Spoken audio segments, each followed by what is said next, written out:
السلام علیکم ورحمۃ اللہ۔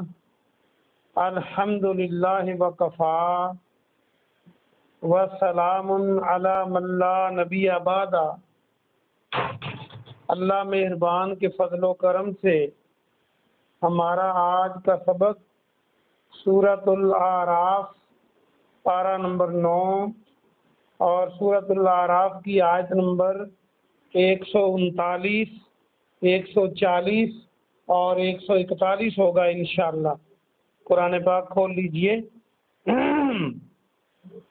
اعوذ باللہ من الشیطان الرجیم، بسم اللہ الرحمن الرحیم۔ ان ہؤلاء، ان بے شک، ہؤلاء یہ، بریکٹ میں یہ زیادہ لوگوں کے لیے استعمال ہوتا ہے، اس کا ترجمہ یہ کریں،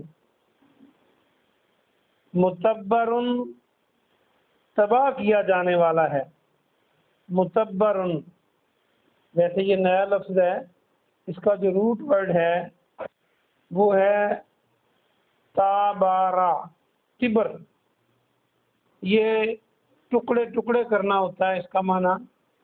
یا کوئی برتن وغیرہ ٹوٹ جائے تو اس کی جو ٹکڑے ہو جاتے ہیں اس کو بھی کہتے ہیں، ریزگاری کو بھی کہتے ہیں، سونے وغیرہ کو پگھلانے سے پہلے جو ٹکڑیاں ہوتی ہیں اس کو بھی کہتے ہیں۔ تو یعنی کٹی پھٹی چیز، تباہ و برباد۔ متبر، تباہ کیا جانے والا ہے۔ ما ہم فیہ، ما جو، ہم وہ سب، فیہ اس میں، و باطل ما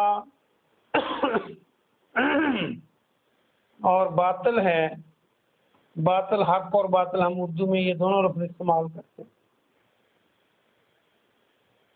ما جو، کانوا یعملون، وہ جو کر رہے ہیں، یعملون کو دیکھیں تو عین میم لام اس میں موجود ہے، عمل کرنے کو کہتے ہیں۔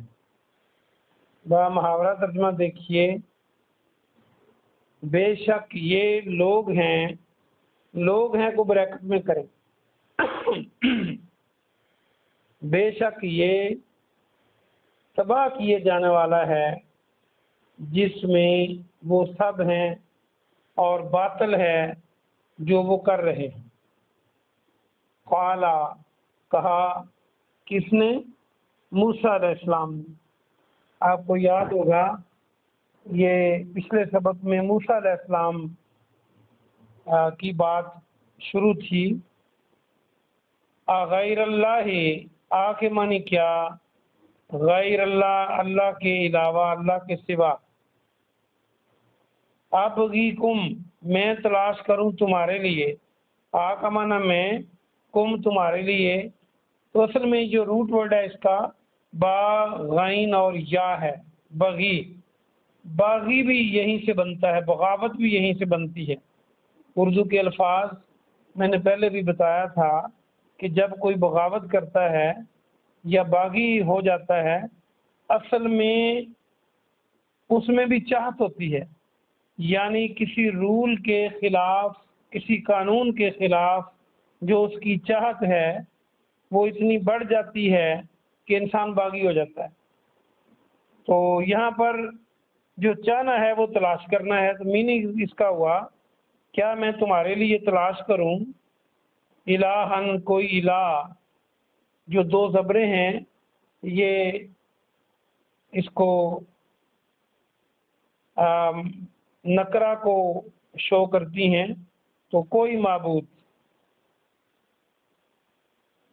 الہم وہوا، اور وہی ہوا، وہی فضلکم، فضیلت دی تمہیں۔ یہ فا، زواد اور لام اردو میں ہم فضل بھی بولتے ہیں، فضائل بھی بولتے ہیں، فضیلت کا ترجمہ بھی کرتے ہیں اس لفظ کا۔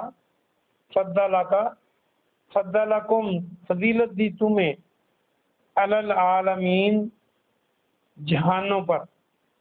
عالم جہان کو کہتے ہیں، اور عالم علم والے کو کہتے ہیں۔ آج کے سبق کی آخری آیت دیکھیے، پہلے اس کا با محاورہ ترجمہ دیکھ لیجئے۔ موسیٰ علیہ السلام نے کہا، موسیٰ علیہ السلام کو بریکٹ میں کریں، کیا میں اللہ کے سوا تمہارے لیے کوئی معبود تلاش کروں، حالانکہ وہی ہے جس نے تمہیں جہانوں پر فضیلت عطا کی۔ وَإِذْ اور جب انجیناکم ہم نے نجات دی تمہیں، انجینا نا کا معنی ہم، کم تمہیں، اور اس میں نجات نون جیم اور یہ موجود ہے تو الف لگا دیں اور تے لگا دیں، اینڈ پہ نجات بن جائے گا۔ انجیناکم ہم نے نجات دی تمہیں، من آل فرعون آل فرعون سے، فرعون کی آل سے، یسومونکم وہ پہنچاتے تھے تمہیں، یا کے معنی وہ اور کم کا معنی تمہیں، اور جو واو نون ہے کم سے پہلے یہ جمع کی علامت ہے، تو تم سب کو پہنچاتے تھے۔ تو جو روٹ ورڈ بچا اس کے اندر وہ سین واو میم ہے، پہنچانا۔ اچھا، اس کا معنی، اس کے بڑے معنی ہیں سین واو میم۔ جو سمت ہم کہتے ہیں سین میم تے، وہ بھی یہیں سے بنتا ہے، سمت جہت۔ اور اس کا معنی پہنچانا کیسے بنے گا؟ جب آپ کوئی سمت اختیار کرتے ہیں، کسی ڈائریکشن کی طرف جاتے ہیں تو وہ آپ اس کو اختیار کرتے ہیں، اسی لیے اس کو کہا جاتا ہے سمت۔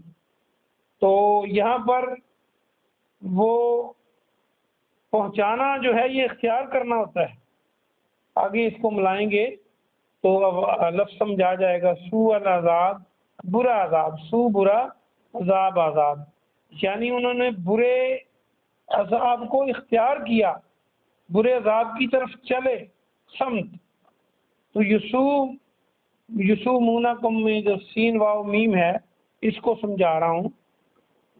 تو انہوں نے برے عذاب کو چن لیا، مطلب یہ ہے کہ انہوں نے وہ برا عذاب پہنچاتے تھے، اختیار کیا انہوں نے۔ پھر اس کا معنی دیکھیں، یسومونکم سوء العذاب وہ برا عذاب تمہیں پہنچاتے تھے، یقتلون آگے وضاحت کر دی کہ وہ برا عذاب تھا کیا، وہ سب قتل کر دیتے تھے۔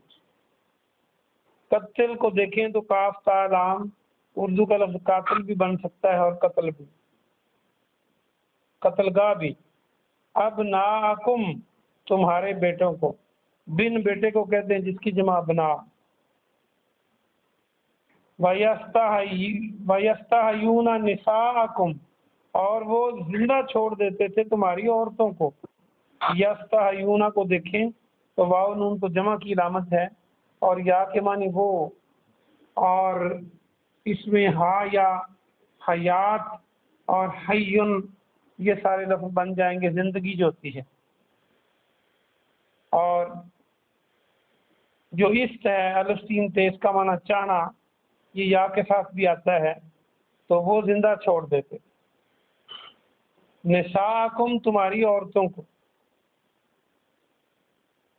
وفی ذالکم اور اس میں، بلاء من ربکم آزمائش تھی، بلا تھی، ابتلا تھی، آزمائش تھی تمہارے رب کی طرف سے، عظیم بہت بڑی، اس میں تمہارے رب کی طرف سے بہت بڑی آزمائش تھی۔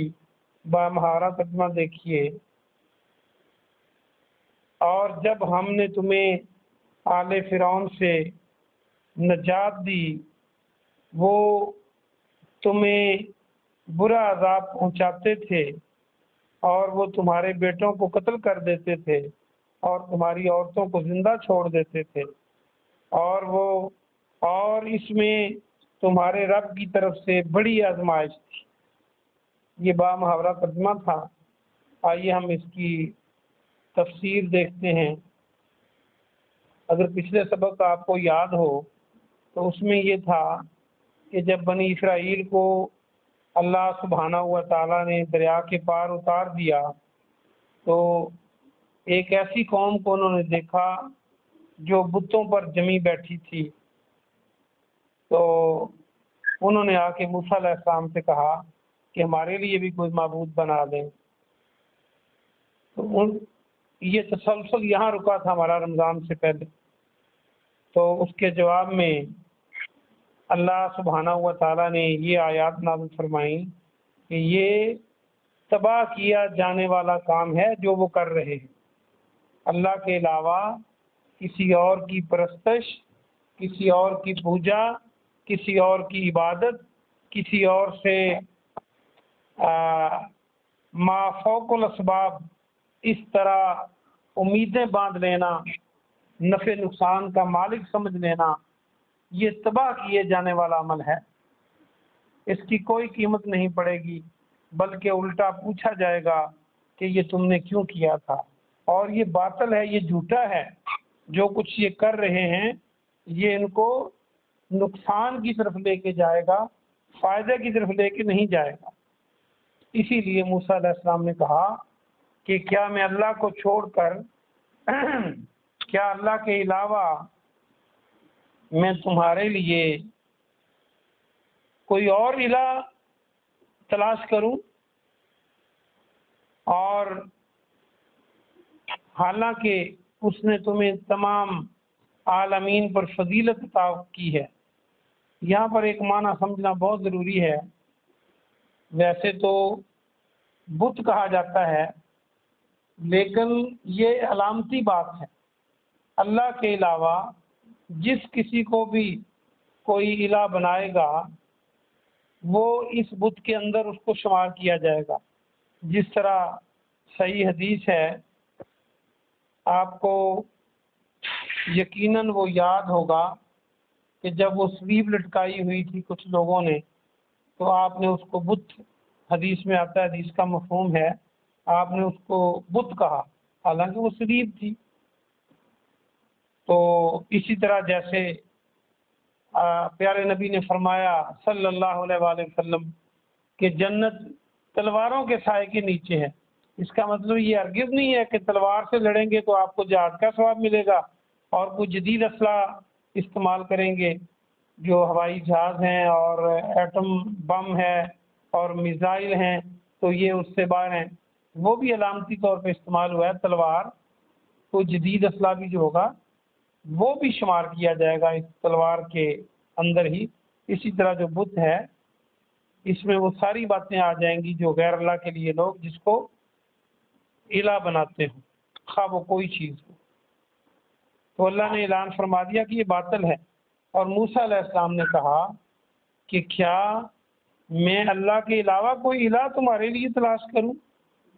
حالانکہ اللہ کا احسان جتلایا کہ تم غلام قوم تھے، تم فرعونیوں کے نیچے پسے ہوئے تھے، تو اللہ نے تم کو چنا، تمہارے نبی کو بھیجا اور پھر تمہیں فضیلت عطا فرمائی، پھر ان کمزور لوگوں کو غالب کیا، تمہیں غالب بھی کیا فرعونیوں پر، اور فرعونیوں کو تمہاری آنکھوں کے سامنے ڈبو بھی دیا، ان کی جائیداد اور باغات پر تمہارا قبضہ بھی ہوا۔ تو اب تم ساری فضیلت کے باوجود پھر تم اللہ کے علاوہ چاہتے ہو۔ اور یہاں پر ایک اور بات بھی بتلانا ضروری ہے کہ عالمین کا جو لفظ ہے اس کا مطلب یہ ہرگز نہیں ہے کہ جو بنی اسرائیل ہے وہ امت مسلمہ سے بھی زیادہ فضیلت رکھتی ہے۔ تمام جہانوں کا مراد یہ محدود معنی ہیں جو اس وقت کے لوگ تھے، ان کی بات ہو رہی ہے۔ اسی لیے جب کوئی لفظ اللہ کے لیے استعمال ہو تو وہ غیر محدود معنی رکھتا ہے، جیسے رب العالمین ہے، الحمدللہ رب العالمین، تمام جہان۔ اور جب یہ غیر اللہ کے لیے استعمال ہوگا تو اس کے معنی محدود ہوں گے، اتنے معنی نہیں ہوں گے جو اللہ کے لیے استعمال ہوا ہے تو ہیں۔ آگے پھر اور وضاحت فرما دی کہ یاد کرو نا جب ہم نے تمہیں آل فرعون سے نجات دی، جب آگے دریا تھا، پیچھے فرعونی تھے، اور موت تمہیں نظر آ رہی تھی اور تم گھبرا گئے تھے، تو پھر اللہ نے اسی دریا سے تمہیں پار کر دیا اور فرعونیوں کو اور بما فرعون کے سب کو تمہاری آنکھوں کے سامنے ڈبو دیا، تو کس انداز میں تمہیں نجات دی، اور وہ تمہیں تنگ کیسے کرتے تھے، تمہارے بچوں کو ذبح کرتے تھے اور تمہاری عورتوں کو زندہ رکھ لیتے تھے، اور یہ آزمائش تھی۔ یہاں یہ بھی بتانا ضروری ہے کہ تم یہی نہ سمجھ لو کہ نقصان پہنچانا فرعونیوں کا کام تھا، یہ اللہ کی، اس میں اللہ کا اذن شامل تھا۔ اگر اللہ نہ چاہے تو ہاتھی بھی نقصان نہیں پہنچا سکتے، اور مقابلے میں ابابیل آ جاتے ہیں، چڑیاں آ جاتی ہیں۔ اللہ نہ چاہے تو مکے کے کافر چڑھ دوڑے تھے غزوہ عذاب میں، اللہ نے ہوا کو بھیجا اور ان کا تہس نہس کر دیا۔ تو بتانا یہ مقصود ہے کہ یہ اللہ کی طرف سے آزمائش تھی کہ کون پورا اترتا ہے اور کون آزمائش کی نظر ہو جاتا ہے۔ ہمیں اس سے سبق یہ ملتا ہے کہ اگر دنیا کے اندر مشکلات بھی آ جائیں تو ہمیں اپنے رب کا در نہیں چھوڑنا چاہیے۔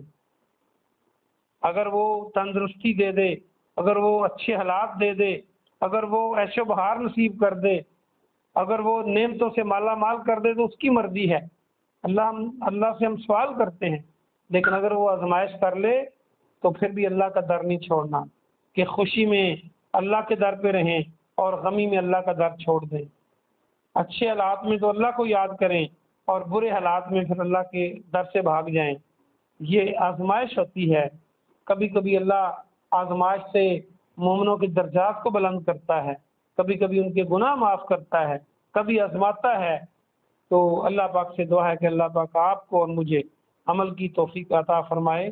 سبحان ربک رب العزت عما یصفون وسلام علی المرسلین والحمد للہ رب العالمین۔ سر